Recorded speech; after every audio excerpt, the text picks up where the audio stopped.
J-Mo, if you can pronounce the Tigers' big man first name. Oh, I can't pronounce it at all. I can't even venture a guess, I'm afraid. I didn't think you would, which is why I offered you lunch. All right. According to a Jason Munn's Twitter, Jason will be with us on Friday. According to his info, the pronunciation of the big man from Texas Arlington is Keo Dorici. That's the first name. Keo Dorici. He likes to be called Keo. We are going to accommodate that because it is a lot easier than saying this whole name. Keo Dorici, the first name. Akabundu Ioku. Akabundu Ioku. That would be his last name. KO is easy.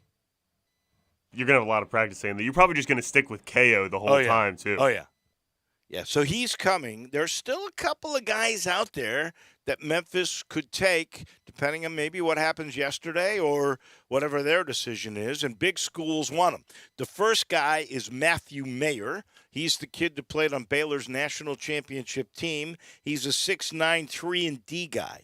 It's down to Memphis, North Carolina, Illinois, and Texas Tech. I love that guy. The guy with the mullet. Yeah, I mean, mullet. He sticks out on the court, but he's a good basketball player. I like him a lot. That's tough competition. So we're going to go over this in a second. That's really good, right? It's really good if you get him. The other guy is the North Carolina shooter.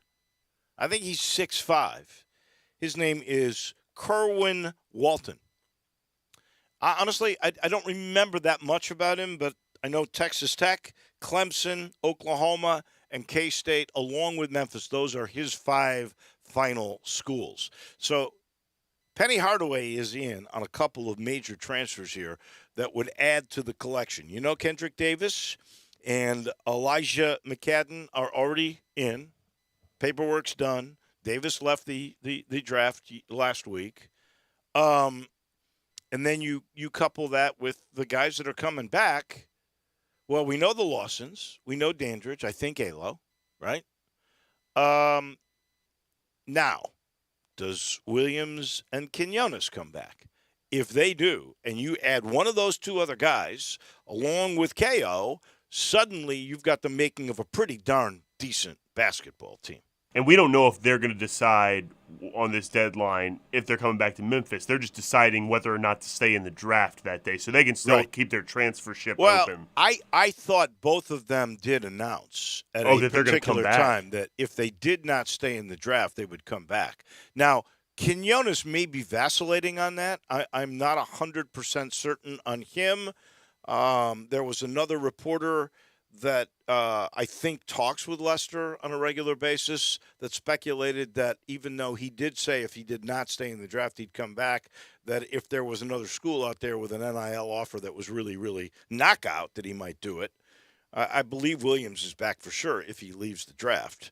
I had felt all along both would be back. I guess the biggest concern would be about Quinones. But if you get these guys back, and you'll know in the next couple of days, Penny's got the makings, particularly if he signs one of those other two guys, the makings of a really competitive basketball team that should be, again, in the picture for the NCAA tournament and maybe Sweet 16. A team with Meyer and Kendrick Davis on it looks very good on paper. And I'm usually pretty skeptical about brand new teams and new players, new additions, but those two guys on the same team seems to be a pretty good combo to me. You don't need to be skeptical anymore about these things because this is the new way. This is the way college basketball is going to be from here on out. If you've got teams that are made up of guys that have been together for 3 or 4 years, it'll be amazing. Because it used to be, and this is why 12-5 games, in my opinion, have always been the way they are. You got a Power 5 team that gets in, that's a 5, that's really a very average team. And they're taking on a mid-major that's a 12 that have guys that have played together for 3 or 4 years. Probably won like 18 of their last 20 games or something like that. Yeah, and they play really well together because that's what they've done for 3 years. They know each other's tendencies. They play off of each other. And basketball, of all the games, may be the most important team game. You know, you can make the comment about offensive lines having to really have teamwork, and I agree. I mean, you know, football, theoretically, all 7 guys, all 11 guys, I should say, have to be on the same page, same thing. Everybody's got to execute their job. So it's team thing. But basketball and that chemistry and the way they work for each other, people don't realize how important that is. Here's the thing about with this new NIL stuff. If a guy on a mid-major team, formerly a 12 seed, who've played together for 3 or 4 years, if there's 1 or 2 guys that are really good at Murray State, at Southern Illinois, at Northern Iowa, I'm talking all these Valley teams, Sunbelt teams go the same way, Arkansas Little Rock.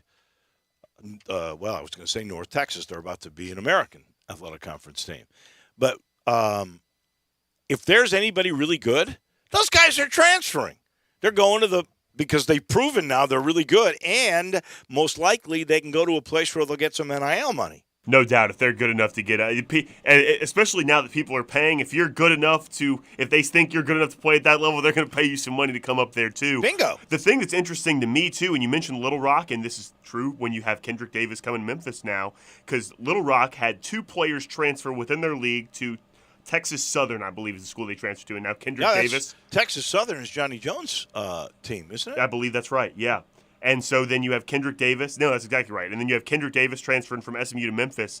Interconference transfers, to me, are very interesting. Let's add to that. Landers Nolly is going from Memphis to Cincinnati. Yeah. Tyler Harris is going from Memphis to South Florida. It's just such a hairy situation to me. That's the way it is. Well, you think about Lester Quinones deciding to come back or not, and I know it's a whole new game. You couldn't even look to be in the draft a few years ago to even dip your toe in the water. But it's got to be weird for him deciding to come back to his school or not when the player on arguably the biggest rival in their conference this past year, other than maybe Houston, is now on his team. It's just a very strange situation to me. Or how about this? How about a school? And this probably wouldn't happen at SMU because the coach isn't the same. But let's say that the coach stays the same. And you just lost Kendrick Davis to Penny Hardaway. Why wouldn't you go, you know what, whatever happened, I'm going after Quinones just to even things up a little bit, and I'm going to make sure he gets the NIL money. I'll lure him here. Now, that is not the way the NIL is supposed to work. We may be talking really out of school here when we say that kind of stuff happens, but I'm pretty sure that stuff happens. No doubt. And especially you need to build a roster. These are guys that have shown they're a caliber to play in your league. You just lost a player. Why not go after the team that took your guy? Such a weird situation. I can't even believe that we can fathom this is a reality of a situation. It's crazy. It is what it is, and get used to it. And remember, I'm the first guy to tell you that the great upsets of 5-12, they're not going to happen anymore because those 12 seeds are not going to be teams that are together because the stars of those 12 seeds are now going to transfer to Power 5. It's going to be like developmental leagues. That's how I envision all this happening. Hope I'm wrong. Me too. I love it the way it was. It's what has made this tournament so great. But if we're watching the changing of the collegiate scene because of the portal and because of NIL money, that's what's going to happen. Let me ask you. And who are the schools you think they're going to have the money, the booster groupings, maybe some of the bigger markets will. Maybe there will be some change where in a city like Chicago, Northwestern, if they choose, could become a bigger player, right? St. John's in New York could become a bigger player. But for the most part, if you're a state school, you think Alabama's going to have a hard time raising money for their NIL? I don't think so. And I think that is exactly why Nick Saban said what he said in Birmingham with a bunch of boosters and sponsors.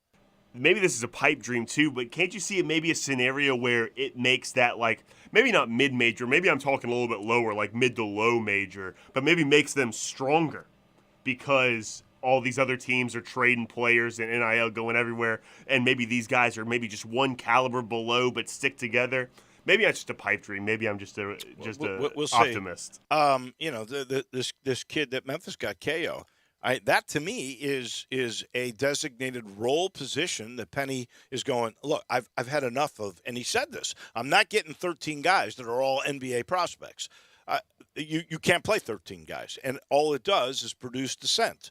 So I'm going to be a little smarter. I'm using the portal, and I think when he gets a guy like KO, and I certainly, I watched some of the YouTube stuff, but you look at his numbers, okay? 6'10", 4.7 points, 4.8 rebounds. That ain't like knocking it down, right? He can move, he can run the floor like Cisse could, right?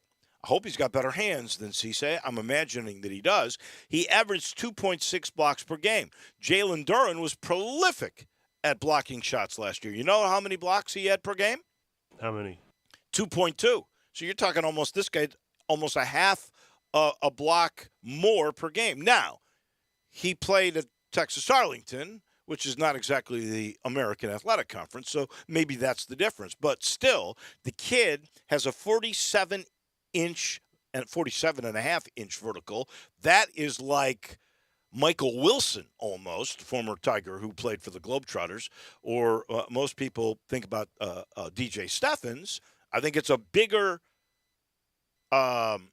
vertical than DJ, and the guy's 5 inches taller.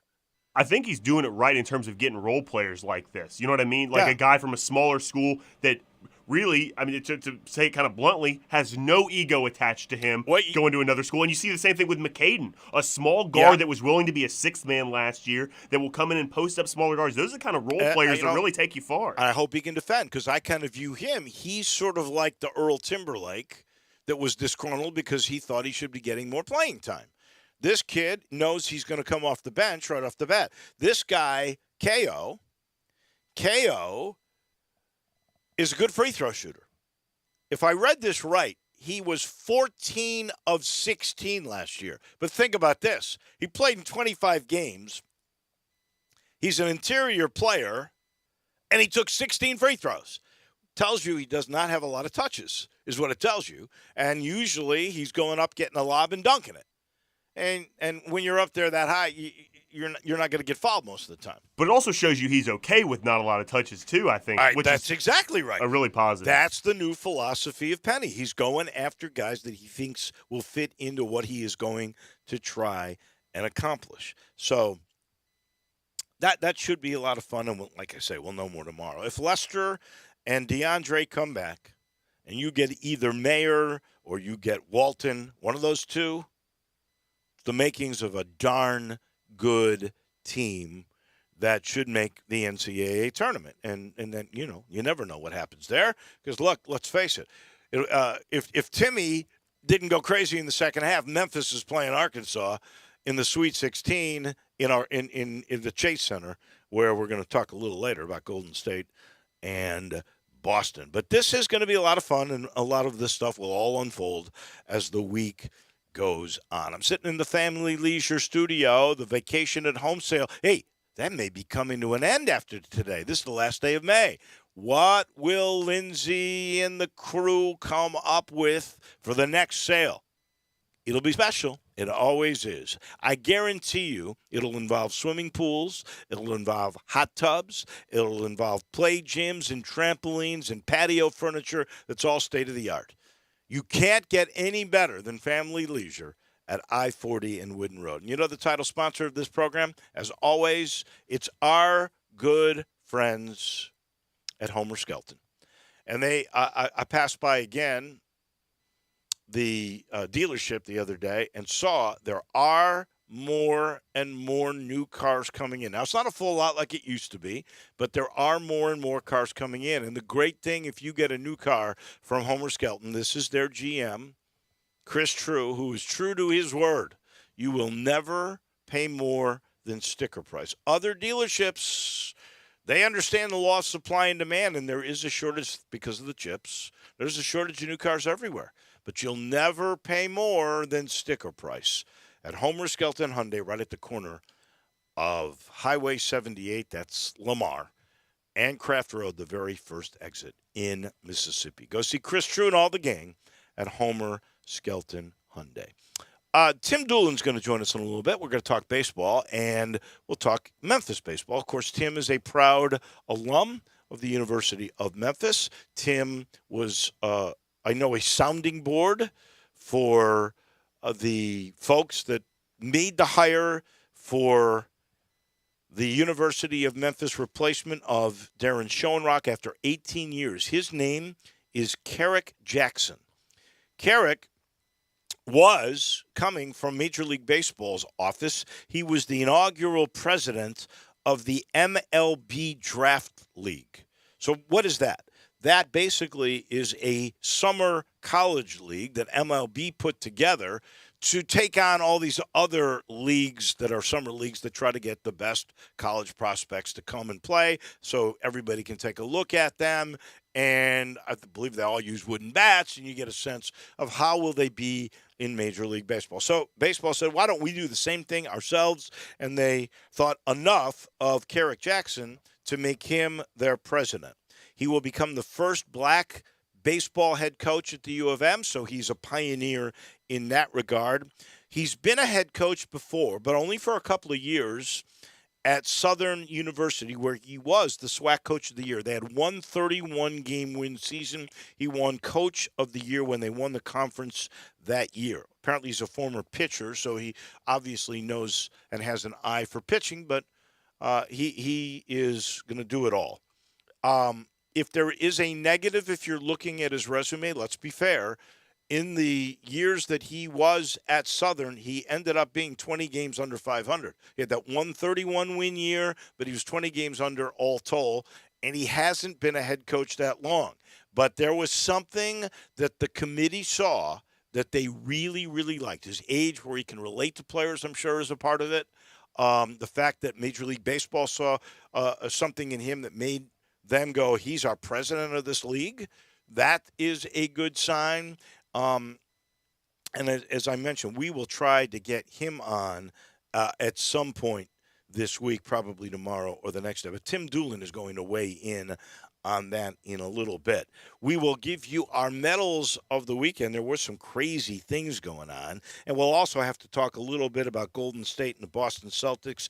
That starts on Thursday. Man, they have really spaced out these games. I mean, you saw Game 7 of the Celtics, and now you got to wait. That was Saturday, all the way to Thursday, and there's at least 2, sometimes 3 days between games in these championship finals. So nobody should say they're tired. And they're doing a 2-3-2. You know, I still kind of think that the old Boston and L.A. Showtime Lakers, they were the ones that changed the way they do the championship series.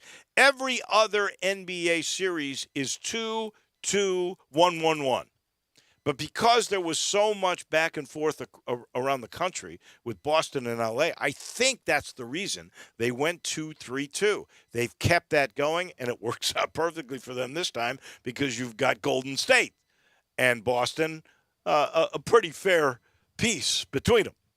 I would say so. I think it's just a weird situation. I don't like the 2-3-2 in any situation, to be honest with you. I like 2-2-1-1-1. Me better. Too. I think it's just that's how every other series is. Why does this one? They did it because I'm telling you, it's because of the travel. Yeah, the terrible reason to do it. I mean, in modern day with all the planes, what do we have to worry about traveling? I mean, how fast do you get there? 3 hours, please. On their charters, they're all first-class seating. Exactly. I mean, it's like lounging, going across the country. It is expensive, though. Each time that airplane costs a lot of money. Please make up for it in ratings. Maybe not. I don't know. People are saying the NBA ratings are bad, but I feel like they'll make up for it in ratings. I think this one will be decently rated.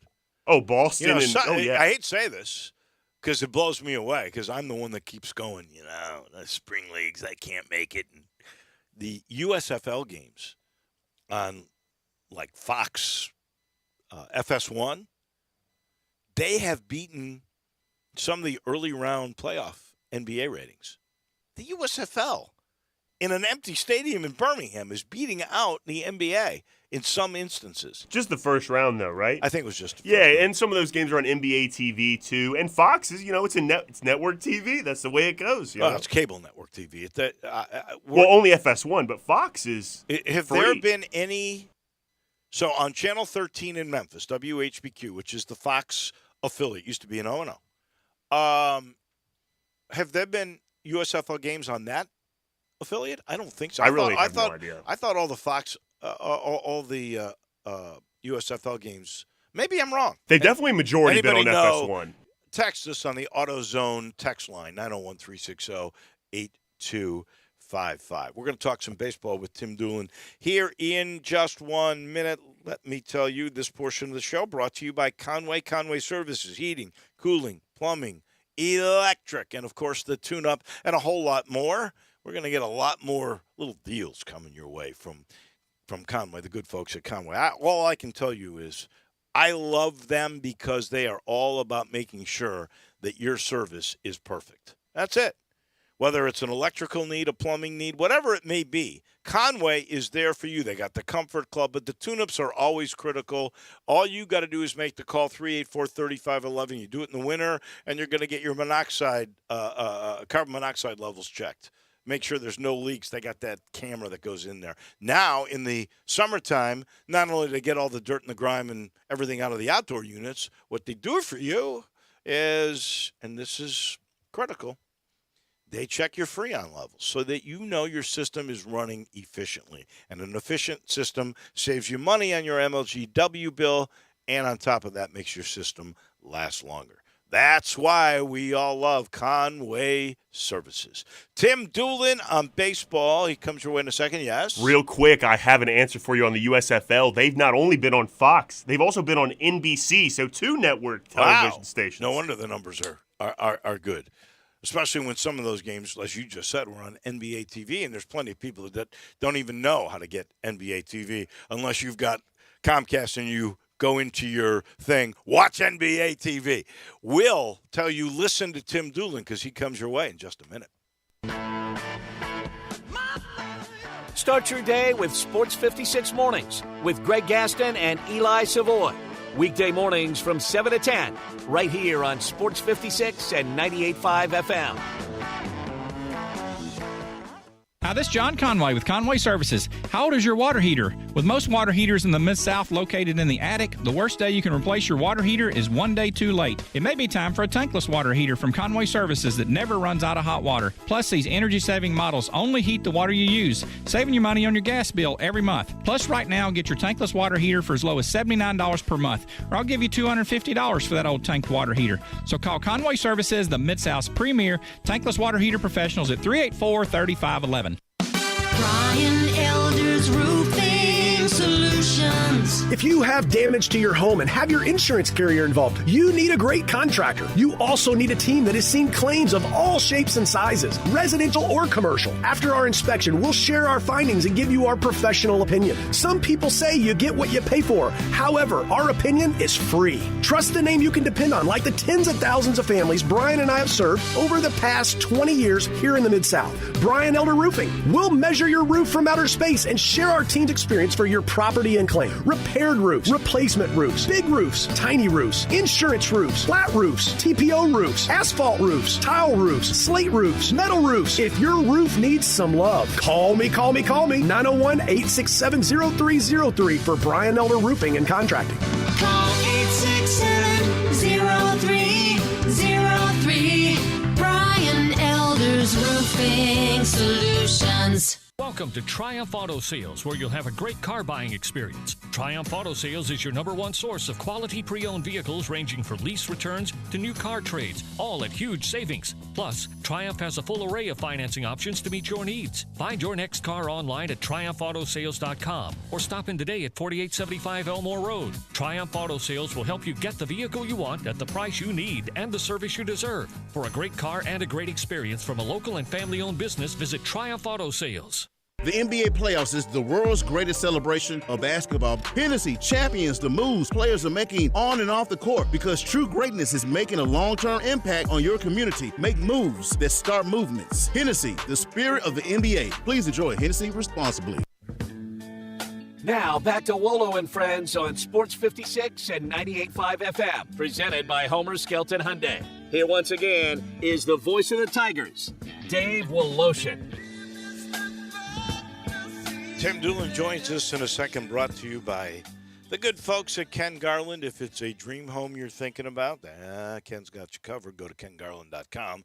You'll see for about almost 60 years now, 2 generations, all the beautiful palaces that they have built around Memphis. Or if it's a renovation, I call it renovation with innovation. Ken is so good about bringing all the modern amenities to the house you don't want to leave. You just want the California closets and the island in the kitchen and the media room upstairs. He does all of that for you. Just call 751-1632, Ken Garland Custom Home Builders. Oh, and I should say, I played Miramichi yesterday. Tim Doolin would be jealous.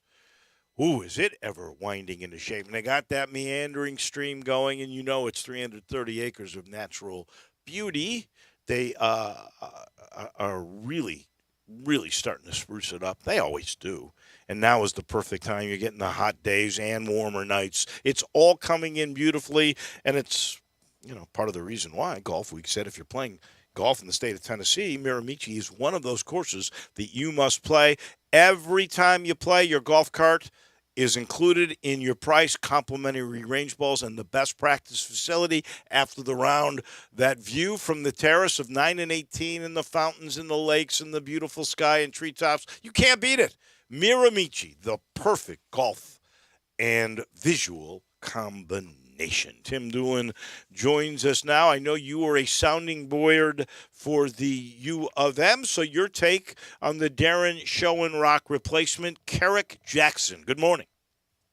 Good morning. Good morning. Kerrick Jackson obviously brings a very wide range of baseball background on his resume, from being a pro scout to working for the Boris Corporation, one of the biggest agencies that represent baseball players, to having the head coaching experience at Southern University, and as of recently was the president of the MLB. Basically, the MLB started a college league that's similar to the Cape Cod and other college leagues that a lot of college players go and play throughout the summer. So I think his network of the ability to identify players and evaluate players and develop players is definitely there. And hopefully, I know he's going to be a hard worker based on the people that I know that know him. And hopefully we've got a long era of Tiger baseball moving in the right direction. Well, they are spending money on a update and improvement of FedEx Park, so that's good. If you were Coach Jackson, what are the first 2 or 3 things you would do? And I should point out, that's really what you do for a living. You are a consultant to a lot of different fronts of baseball at a lot of different levels. So you're the perfect person to ask this. What are the first 2 or 3 things that you think Kerrick Jackson has to do? Well, I think first and foremost, Memphis baseball has had a rich tradition as long as I can remember. So the first thing I would do is I would reach out to every high school coach and get in front of those guys and let them know how much passion you have, and really you've got to have a game plan. And these guys are baseball. These high school baseball guys, and a lot of these guys, Phil Clark has mentored, and so that have played for him, that have coached under him. I would reach out to Phil Clark. I would ask a lot of questions and get as much information as I could. And that would be the first thing I would do. And then I would get out in the community and not just with the high school coaches, but with the youth organizations, and identify, who those are and reach out to those guys equally as well, because the recruiting process has started earlier and earlier over the last several years. And, we've got players in our program that are getting offers in the 8th and 9th grade. So it's not, you're never too early identifying potential players, and then you got to sell them on what your background is, the ability to develop, the ability to network, and the ability to get them seen in front of pro scouts. So you're when you talk about those organizations, like the Memphis Tiger organization, the Memphis Tigers, Easley Baseball, the Doolin Dodgers, and everybody in between, because there's like I said, there's a rich tradition of baseball in the Memphis market, and has been for years. I would get into, the biggest thing right now is the ability to turn a program around sooner than later is you have got to get in the portal. You have to identify players and recruit players in the portal as much as you do identifying young players in high school. And it's not easy. It's becoming the wild, wild west. I have several players that have played for us that are in the portal as we speak. And so they're trying to find a home. We try to find them the right fit where they can go in and be an impact and get on the field, because that's why they're leaving the school they're at, is because they weren't getting those opportunities. And so that is, I can assure you that Carrick understands that with his background, and you got to be a salesman. You got to go in and convince a kid that is in the portal, why Memphis? Why should I come here? And that's going to be, it's not going to be an easy task. I'm not going to sugarcoat it. This is going to be a tough job for Carrick Jackson. When you say the portal, you're talking about guys, and there's opportunities that have arisen.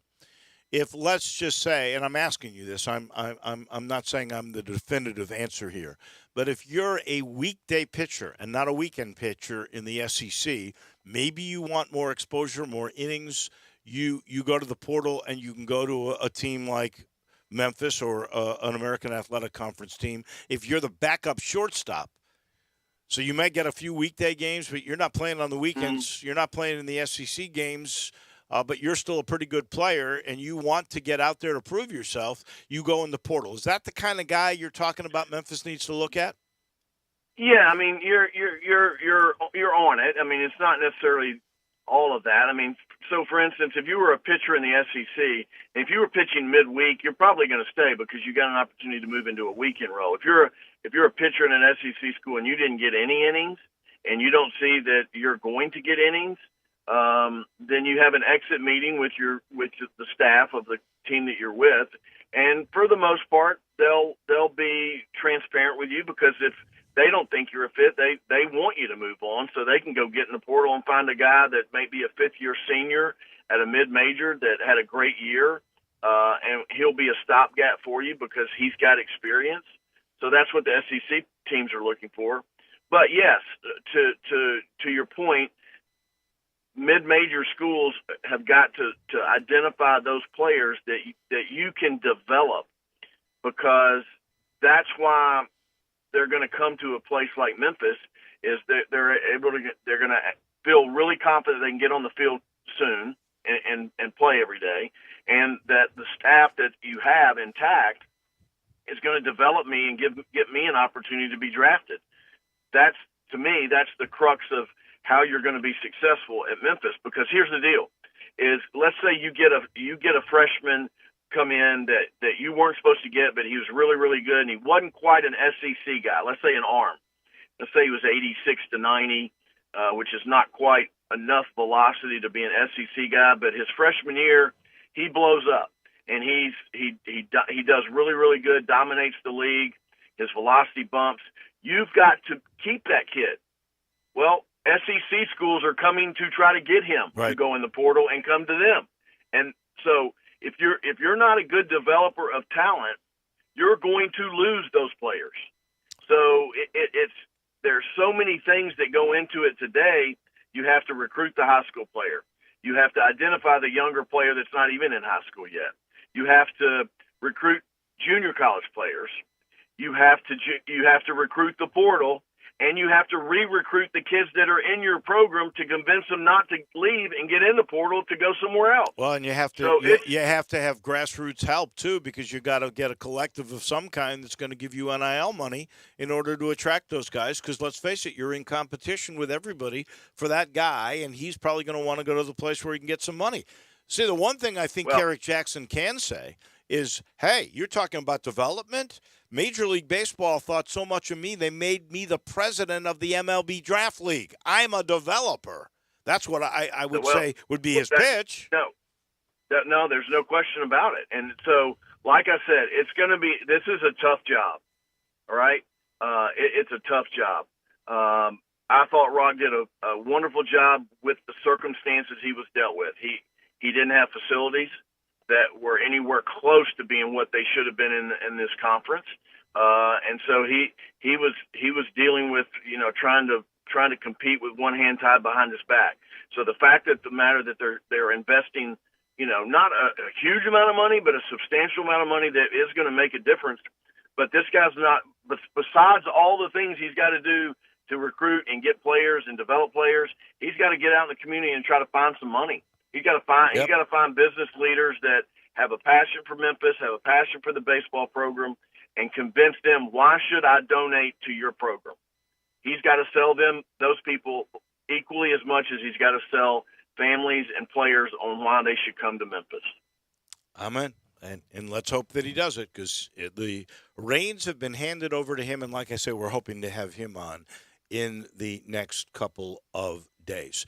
College World Series all set up. The SEC got a slew of teams in. The overall number one team is this marvelous Tennessee team, the best probably they've ever had in their history. The last team in, I'll be honest with you, I was a bit surprised, was Ole Miss. They got in as the 64th team. Are you surprised they made it? I'm a little bit surprised, but I do think the SEC has so much clout. I talked to one SEC coach the other day that was not surprised, in the sense that I think the SEC, being the highest RPI of all the conferences, I think that definitely helped Ole Miss's case to get in. Ole Miss played really, really well the last 3 weekends of the series of the season against their other SEC foes. They went one and done in the tournament, which I don't think there was a lot of weight put in that. And so it'll be interesting to see how they do. They're going to Miami, which will be a hostile environment.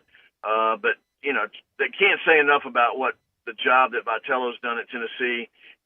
For him to turn around that program, who had had a lot of success with Rod Delmonico over the years, but had really struggled, I say, over the last 10 years. He's turned it around. He's got Ball Nation super excited. I think they're getting ready to spend another, I don't know if it was $35 or $65 million on continuing to upgrade Lindsey Nelson Stadium. And this team is, whether you're a Tennessee fan or not, they are an exciting team to watch. They bring everything that you want in a baseball team to the table. They hit for power, they run, they steal bases, play great defense. They got unbelievable starting pitching, relief pitching. They got a closer that throws 100 and 104 miles an hour.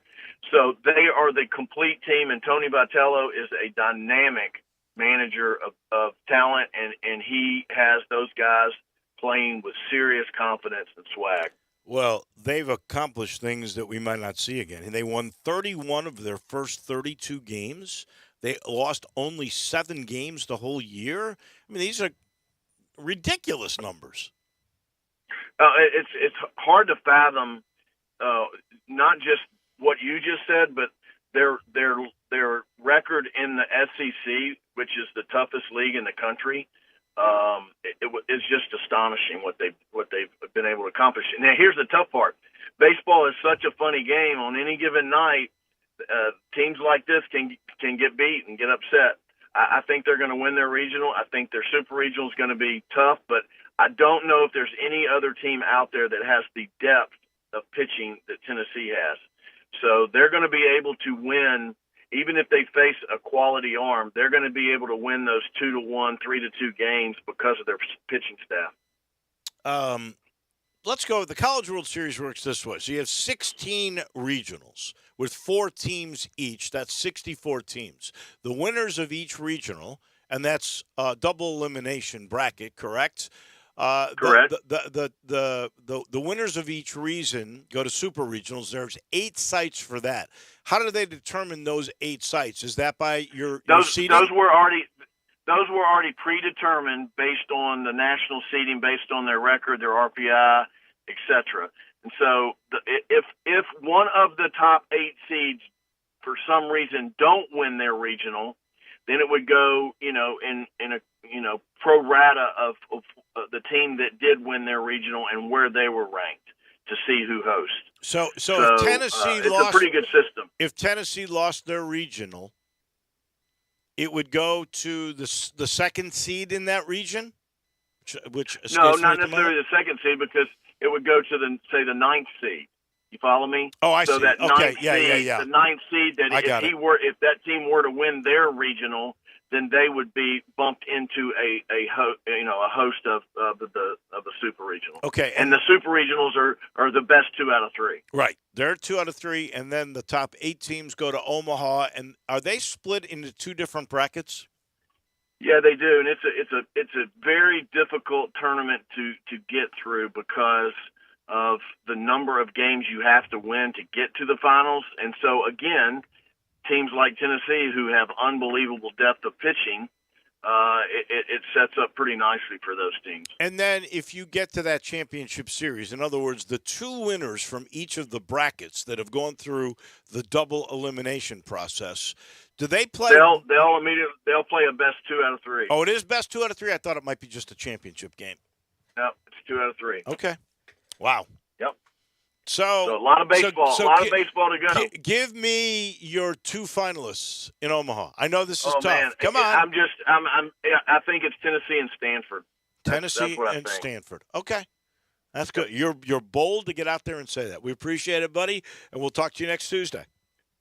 Have a great week. Thank you. That is our man on baseball. That is Tim Doolin. He's brought to you by the great folks at the Eflin Insurance Team. Yes, Eflin's got an insurance team. There's plenty of people there. You know Matt. He's going to take care of you. But there are plenty of others. There's Grant. There's Andrew. There's Heath. They're all under this umbrella of Matt, and he's got this philosophy that is collaborative. It's, I want to get to know you so I can best protect you. And I will take into account what your budget may be, and that is the way he thinks for any kind of thing. Like if you're talking about home insurance or auto program, he's going to evaluate it that way. If it's life insurance, don't want to forget that. He's got quotes from a lot of different companies to fit you with the right one. Same thing with commercial insurance, especially small to mid-sized businesses. Matt's on top of it. He'll get to know you, your business, what's important, how you forecast out, and then he finds the right protection. All you got to do is call. He's a big Tiger fan. He's got the letters GUR in his phone number. It's 901-386-4777. 4777 is GUR. 386 GUR. Get a quote from Eflin today. We take a quick break. When we come back, we've got medals. We'll talk Celtics, and we'll talk Warriors when we return. We are real sports talk. Sports 56, WHBQ. Available on your radio dial at 560 AM, 98.5 FM, and 96.1 FM, as well as online around the world at sports56whbq.com. Take us with you everywhere by downloading the Sports 56 app. And at home, just say, Alexa, play Sports 56. Wherever you are, stay tuned in to Real Sports Talk. Sports 56 and 98.5 FM. I'm with the expert. Yeah, that's right, expert. Kyle Storms here with Big Green Egg. Kyle, what can you cook on a Big Green Egg? Almost anything. You can smoke, bake, roast, sear, and grill. Some of the best barbecue, desserts, and pizzas I've ever eaten have been cooked on a Big Green Egg. I have to be honest. The last grill I had fell apart on me. I had to throw it away. What kind of warranty comes with a Big Green Egg? This will truly be the last grill you have to buy. Big Green Egg has had a lifetime warranty on all ceramic parts of the egg since 1995. I talk to customers all the time that have had their eggs for 10, 20, 30 plus years. You can't say that about most grills.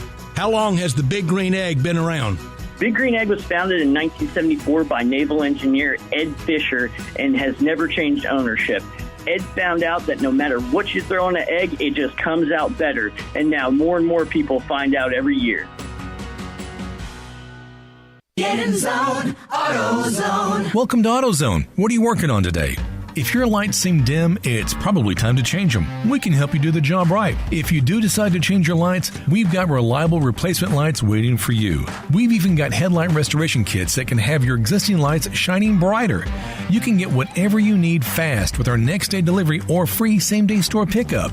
Getting the job done just got easier. Restrictions apply. Get in the zone, AutoZone. Say there was a place, the perfect place for everything you need for tailgates and patios. Grills and chairs, charcoal and coolers. Everything to make a great game or a great day. That perfect place wouldn't be a warehouse. It's East Memphis Ace Hardware. Locally owned and operated at Quince and White Station, East Memphis Ace Hardware is where you'll find Benjamin Moore paints, local plants from local growers, and Black & Decker tools. Around the block, what you need in stock with people who know their tailgates. Welcome to East Memphis Ace Hardware, the home convenience store.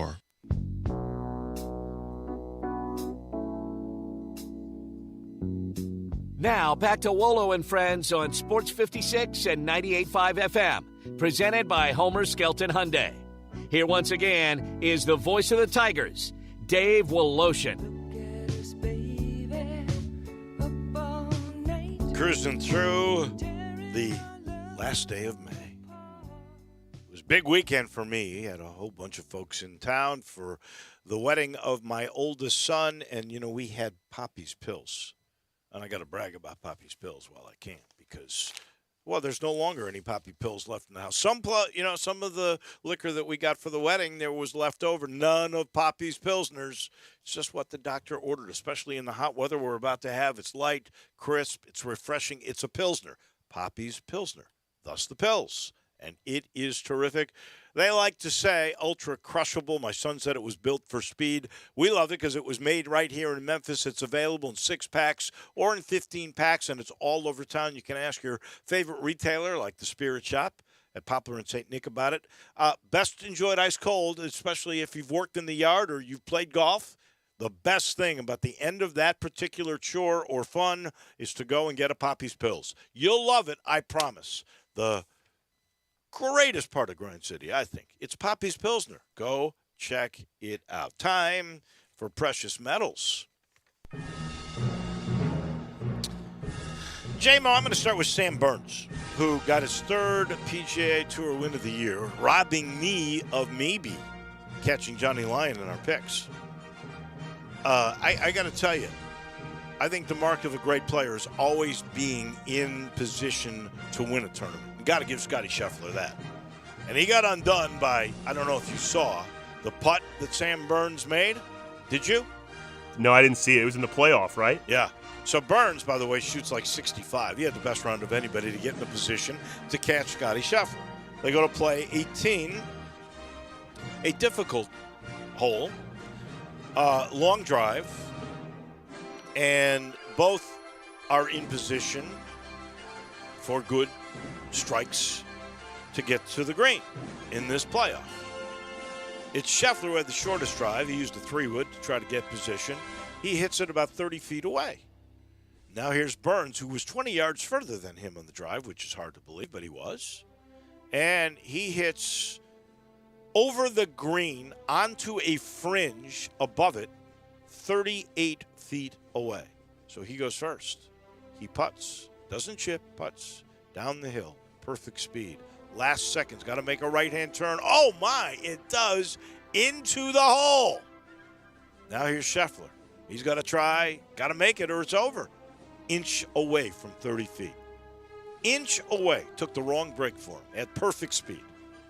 So Burns wins his third tournament this year. Scheffler's already won 4. And here he was almost at 5. You're not going to win them all. But you got to be a great player. I think you got to be in position to win tournaments. He seems to be doing that. Scheffler loses nothing of my respect, but Burns gets a lot. He gets a bronze medal.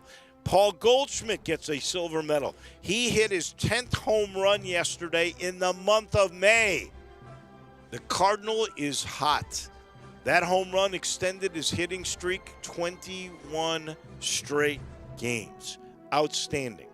And then my gold medal has to go to the University of Tennessee baseball team. 53-win season.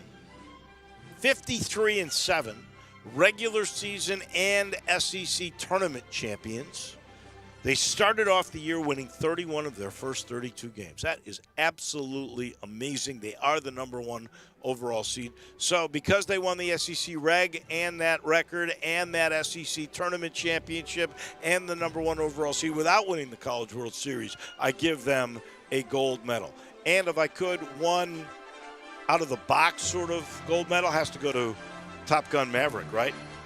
Did you see how many people went to that movie this weekend? How many? It's an extra day, right? You got Monday for Memorial Day. 151 million people went and paid to watch Top Gun Maverick. 151 million! That's crazy. I went Thursday. It was remarkable. Better than the first one, so I can't say enough good things You've already about it. seen it. Oh, I saw it Thursday. Better than the first. I talked about it on your show on Friday when I was here by myself, how good it was. I encouraged everybody to go see it, so I like to think. Maybe that's why 151 that's million right. people. I had a small part. So many people are listening on apps and everything to the that's show. Right. We know that. Yeah. Accessible everywhere. How about that? My bronze medal goes to the Celtics Heat. Not either one of them. I guess you got to give it to the Celtics for winning, but just the series itself. A great series, came down to one shot essentially from Jimmy Butler. I loved the series. I loved the coaching changes and the adjustments that were being made. I know a lot of people didn't like it. It wasn't exciting, a lot of blowouts, but the fact that the coaches were able to adjust and blow each other out like that, to me, it was a great series. I couldn't get enough of it. Silver medal goes to the Rangers, who won Game 7 last night in Carolina. Yeah. Igor Shesterkin, 37 saves on 39 shots. He didn't even give up a goal until they were up 4-0, so it was just child's play at that point anyway. So a great win by the Rangers. They're going to the Eastern Conference Finals to play the Lightning, TJ Reeves' Lightning. Yeah. My gold medal goes to Jesus Sanchez, who hit a 500-foot home run yesterday. 500-foot home run. 496 officially, the longest this year. He's been slumping a little bit, but maybe something like this, maybe Jesus has risen. Oh. I'm going to give you a Russ medal for that line right there. But my main Russ goes, I'm glad you mentioned the Jimmy Butler shot. There are people who are taking shots at Jimmy Butler. First of all, Al Horford played off of him. He had the shot wide open to win the game, not tie the game. And I know he's better going to the hole, but he had 47 points in that game. It's up to him. If he thinks he's got a good look, he's the reason they're there. Anybody who takes a shot at him, and I've seen plenty, I think they deserve Russ. I give them my Russ medal. I'm so glad you said that. He had 82 points in 2 games, and people are telling him not to shoot. You're It's unbelievable. Yeah. I have 2 quick Russes. My first one goes to, in the golf tournament, Harold Varner III is in contention the whole way. 4 putts. I can't remember what hole it was. Triple bogey, 4 putts. Then comes back, responds with another double bogey, shot 8 over in the final round. That guy makes so many birdies. I know. But he has more blow-up holes than anyone I've ever seen. I really think he's got to win a big tournament, and that would settle him down because he's certainly got the talent to do a whole lot better. Tomorrow we'll talk more Golden State and Boston Celtics. That is for sure. We'll break it down. I'll let you know this final portion of the show is brought to you by Memphis City Golf, Public Golf. Ooh, if you haven't played a city golf course in a while, please go check it out. You'll love particularly, because I don't think it's been in better shape, Galloway. Now, that is the number one place to go at the moment. Audubon, which is right off Poplar, right there on Southern, right where they're building the new tennis center. That place is a challenge for every level of golf. And it is in terrific shape. Now, I will tell you, because the city is investing in city golf, Pine Hill's being redone. They're redoing all the greens, and they're putting Mini Verde in Fox Meadows. And wait till they open up Overton. Hey, great golf is a city amenity. The city of Memphis understands that. We thank Tim Doolin. Tomorrow, we pick golf. We'll check the update then. Have a great day, everybody. I know the sweetest thing in Memphis, and I know it's been around for 120